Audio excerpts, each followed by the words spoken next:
Jericho Rosales, kinanta ang huling album mo sa kaarawan ni Catherine Bernardo.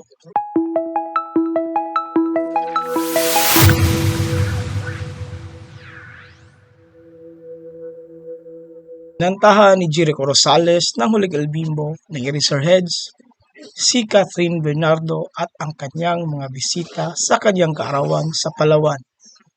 Ang aktor ay makikitang kumakanta ng chorus habang isa pang babaeng performer ay kumakanta kasama niya.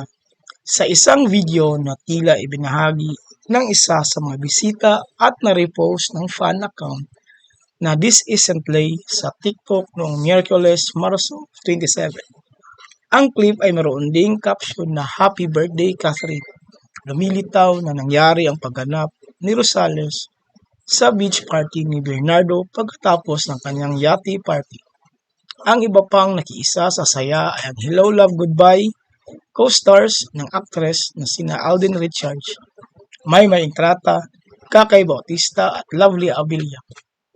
Gayon din sina Joshua Garcia, Dominic Roque, Alora Sasam, Miles Ocampo, Robbie Domingo, Rambo Nunez at ABS-CBN executive na si Carlo Katigbak. Naroon din sa pagtitipon ang Filipino designer na si Mark Baumgartner na nagdisenyo ng birthday suit ni Bernardo.